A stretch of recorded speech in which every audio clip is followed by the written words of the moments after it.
চিংড়ি মাছের মালাইকারিটা এত সুন্দর হয়েছিল আর তোমরা ওটাতে এত ভালোবাসা দিয়েছো, তাই ভাবলাম তোমাদের সাথে রেসিপিটা একবার শেয়ার করি। প্রথমে চিংড়ি মাছটা ধুয়ে তাতে নুন হলুদ মাখিয়ে রেখেছিলাম কিছুক্ষণ। আমি কিন্তু প্রথমেই চিংড়ি মাছটা ভেজে নিইনি, আমি একটা কড়াইতে ফার্স্ট চিংড়ি মাছটা সিদ্ধ করে নিয়েছিলাম, তারপরে সেটাকে ভেজেছি। তো তোমরা তোমাদের ইচ্ছে মতো করতে পারো। নারকেলটাকে ভালো করে মিক্সারে পেস্ট করে তারপরে নারকেলের সাদা জলটা ছাঁকনি দিয়ে বার করে নিয়েছিলাম।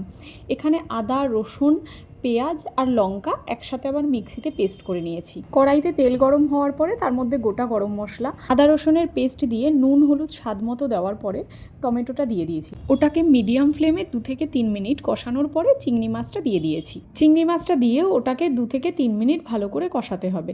কষানোর পরে লাস্টে জিরের গুঁড়ো দিতে হবে, কারণ জিরের গুঁড়ো যদি আগে দিই তো জিরের গুঁড়োটা একটু কড়াইয়ের নিচে লেগে যায়, ওই কারণে আমি লাস্টেই দিই। চিংড়ি মাছের মালাইকারির ক্ষেত্রে চিংড়ি মাছের সাদা জলটা লাগে, কিন্তু ভাপার ক্ষেত্রে কিন্তু জলটা লাগে না, সেক্ষেত্রে চিংড়ি মাছের পুরটাই লাগে। কষানো হয়ে গেলে নারকেলের যে সাদা জলটা থাকবে সেটা ওর মধ্যে দিয়ে দিতে হবে। আচ্ছা তোমরা বলো তো, চিংড়ি মাছটা কি মাছ না জলের পোকা?